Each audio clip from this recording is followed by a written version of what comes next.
통계청에서 발표한 가장 최근 자료에 의하면요, 우리나라 기대 수명이 83.5세로 나타나져 있습니다.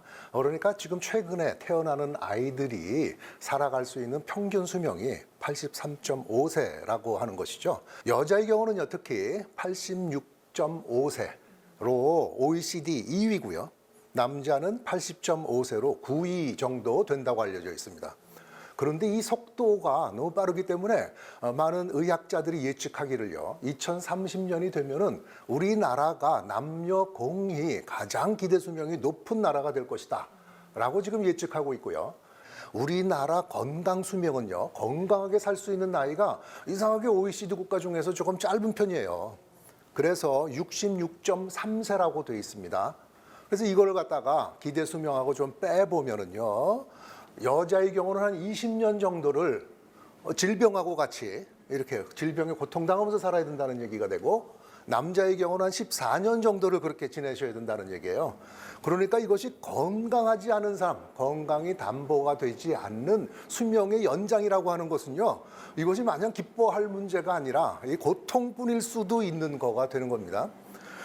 그래서 우리가 성경상에 봐도요, 우리 연수가 70이요 강건은 80이다 라고 말씀하고 계시잖아요.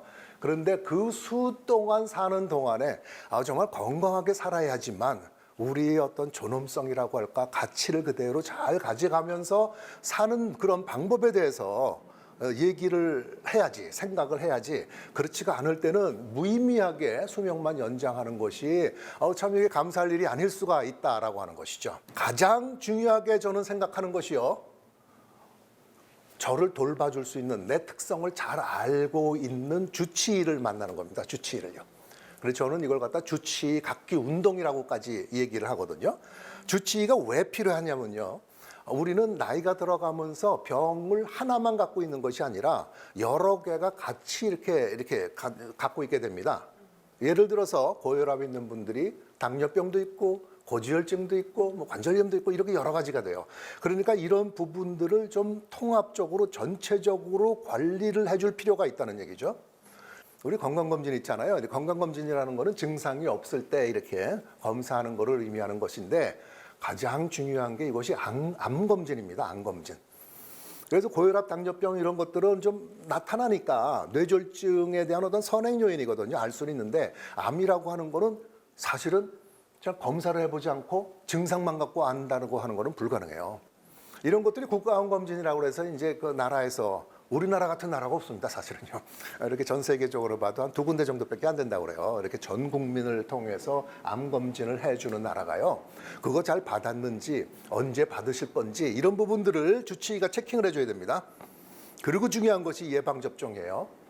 예방접종도 이게 때마다 인플루엔자 백신 맞아야죠. 그 다음에 대상포진이라든지 폐렴, 나이가 들면서는요, 폐렴에 의한 어떤 사망률이 굉장히 높거든요. 이런 부분들을 잘 맞으셨는지를 갖다가 잘 파악해주는 그런 역할을 해줘야 됩니다. 의원을 찾으면 되는데요, 의원 중에서 내과나 가정의학과를 가시면 돼요. 사실은 이런 일부분 제가 말씀드렸던 이런 의료 내용을 1차 의료라고 얘기하는데요. 1차 의료라고 하는 거는 한 가지만 보는 것이 아니라 이렇게 포괄적으로 전체적인 거를 볼 수 있는 시각과 지식이 있어야 된다.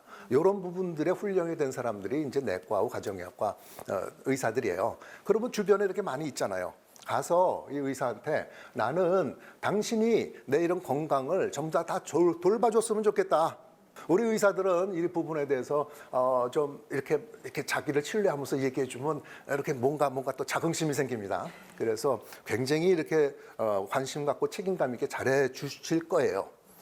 두 번째에 대해서는요, 그리고 이제 그 주치의한테 맡기는 것도 좋지만 자신의 만성 질환에 대해서 조금 알고 있어야 돼요. 그러니까 고혈압, 당뇨병 이 부분이 치료의 목표가 뭔지, 내가 치료가 잘 되고 있는지 이런 부분도 조금 아셔야 되고요. 그리고 세 번째는 식단입니다. 식단. 건강한 식단. 이거 굉장히 중요하거든요. 건강한 식단이, 다시 얘기하지만 어떤 영양제, 어떤 보약, 어떤 건강식품보다도 다 좋습니다. 댄 뷰트너라고 하는 사람이 있었어요. 이렇게 블루존이라고 하는 어떤 그 이름을, 단어를 쓴 사람인데요. 우리가 잘 알고 있는 이탈리아 지중해의 사르디니아, 일본의 오키나와, 그리스의 이카리아, 그다음에 코스타리카 태평양의 니코야 반도, 캘리포니아의 로마린다라고 하는 곳이에요. 이렇게 5개가 있는데 여기 사는 사람들이 암, 심혈관계, 뇌졸중, 심장, 그리고 당뇨병, 치매의 발생률이 훨씬 낮고 사망률도 낮더라라고 하는 것을 알게 됐어요. 그런데 이 사람들이 공통되는 것이 무엇인가? 문화는 다 다른데 제일 첫 번째가 신체 활동량이 굉장히 많아요.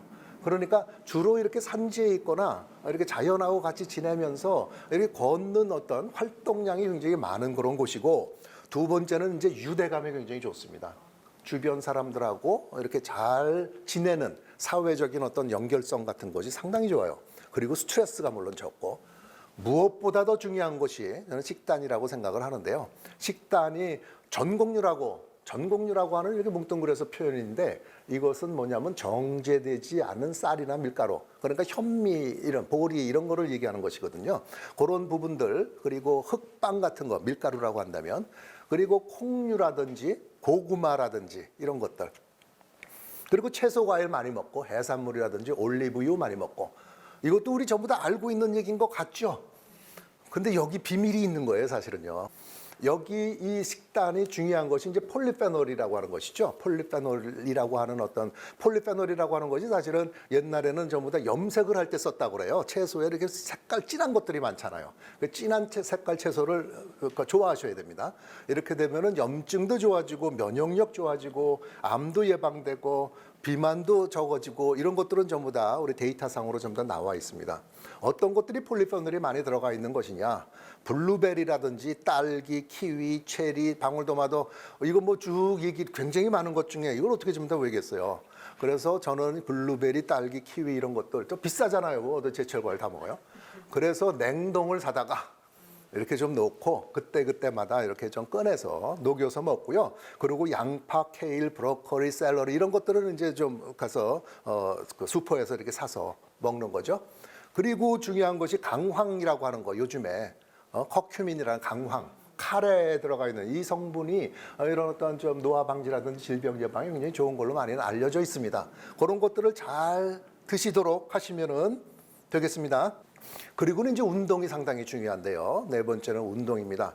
운동은 정말 이것도 한번 하기가 귀찮아서 그렇지 해보면요, 여기 활력도 나오고요, 만성염증 저하돼 있고 완전 기분 좋아지고 심폐 능력이 확 달라집니다. 저도 이거 한 6개월 정도까지 끄는 것이 굉장히 중요한데요. 그때까지는 좀 참고 억지로라도 해보면 등산을 하는 것이 가장 좋거든요. 등산은 한번 숨차게 올라갔다가 또 내려갈 땐 쉬고, 이런 사이클이 있기 때문에 상당히 좋습니다. 그래서 이렇게 해보시면은 피곤하고 힘들고 이랬던 것들도 전부 다 없어지고 좋아지는 걸 갖다가 느끼실 거예요. 내가 할 수 있을 만큼만 조금 더 강도를 높여가면서 하는 그런 노력을 조금 하셔야 되고요. 시간은 하루에 30분에서 1시간 정도. 그다음에 충분한 수면과 낮의 활동이거든요. 그러니까 햇볕이 이렇게 쬐었을 때 좀 30분에서 1시간 정도 좀 피부를 좀 노출시키면서 걸어. 이런 게 중요하죠. 왜냐하면 비타민 D 때문에 그렇죠. 비타민 D는 선샤인 비타민, 그래서 피부에서 합성되잖아요. 이게 면역 조절도 되고요, 건강 증진에 굉장히 도움을 많이 줍니다. 그리고 잘 때 이렇게 깜깜한 밤에서 자게 만들어주는 멜라토닌이라고 하는 어떤 그런 물질이 이렇게 나와서 우리 건강을 좋게 만들어주거든요.